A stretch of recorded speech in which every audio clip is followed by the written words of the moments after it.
What's going on, guys? Welcome to Victims and Villains. If you are new to this channel, we talk about mental health through pop culture. My name is Captain Nostalgia. Today we are opening the door to what could be the final chapter in the Insidious franchise with Insidious: The Red Door.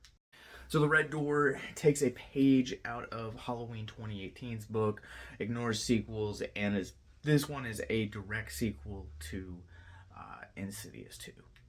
Thus completing the story of Josh and Dalton's family, and quite possibly the further, who knows.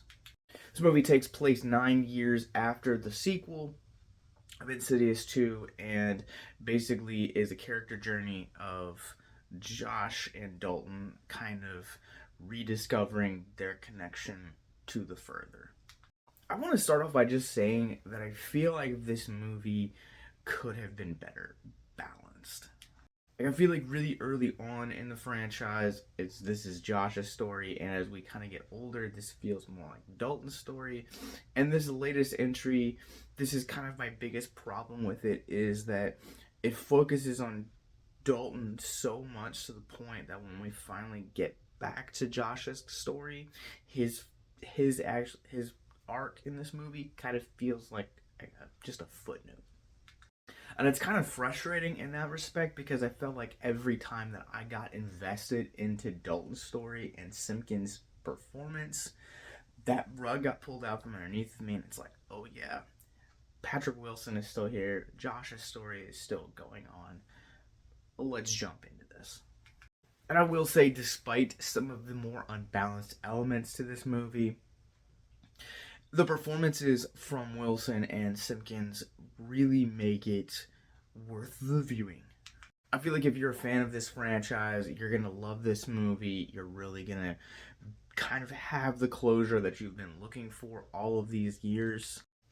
Wow, I have some hot takes definitely on this franchise. I feel like these two characters ending their stories with the Red Door is a strong foundation.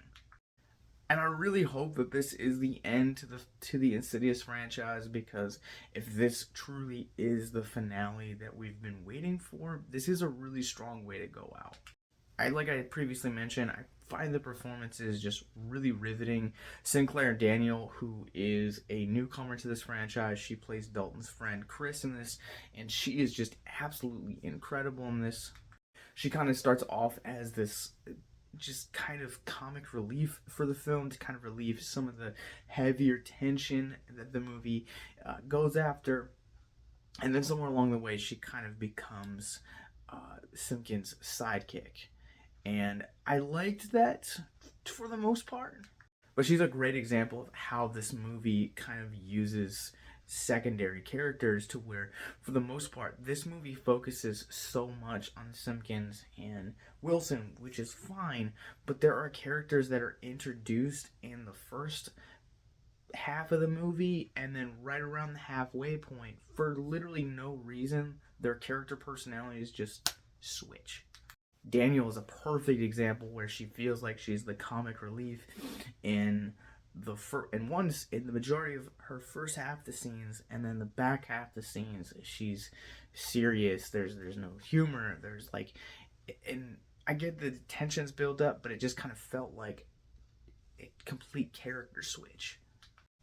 I love how this movie kind of pays homage to this franchise as a whole, not just Josh and Dalton's story, but you kind of get to see a bunch of familiar faces from previous films, and those faces never feel heavy-handed or ham-fisted into the story. Everything feels really natural, and it's just kind of an awesome wink if you've been following this franchise for a long time. This, of course, is also Patrick Wilson's debut as a director, and I really think that for the majority of the movie, his direction is not the problem here.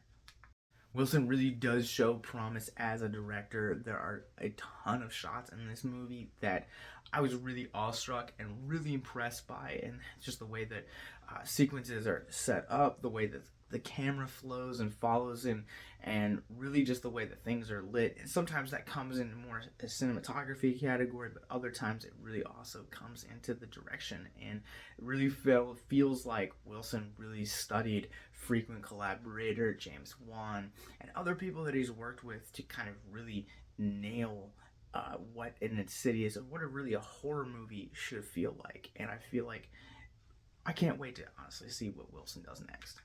If Wilson decides that he doesn't want to do acting anymore and wants to pursue a career in directing, I definitely think that he probably has a future. I will also throw this warning out here. This is a very jump scare, trigger happy kind of movie. A large portion of the sequences in this movie that are supposed to be the scary moments of the movie are definitely jump scares. And that's not necessarily a bad thing, just that's the kind of horror you're dealing with here.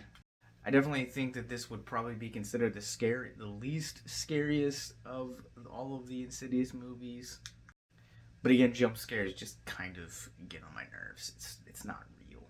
Because jump scares are largely the source of the film's horror, I walked out of this movie just kind of feeling really hollow. Like I enjoyed what I saw, but it doesn't merit rewatches. And it largely kind of feels forgettable.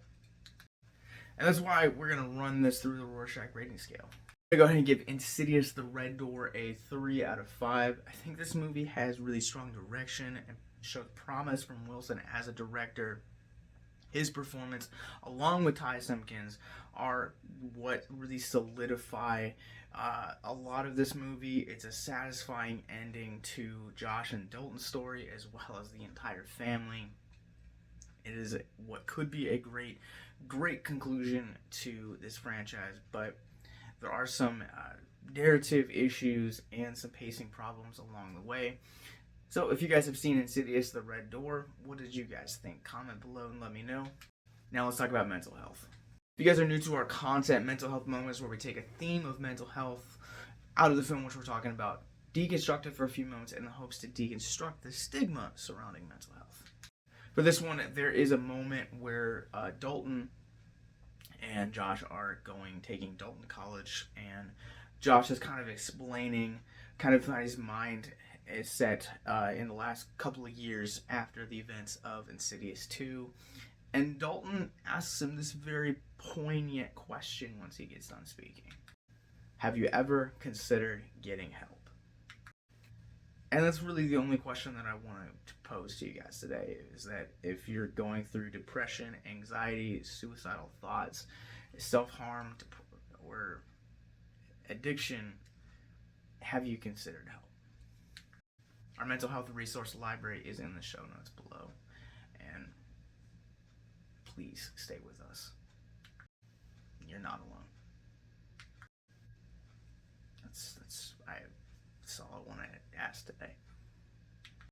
It takes bravery and boldness to say yes to that question, and it takes even more courage to actually invest the time and the resources to get the help. And so we've done the resources for you.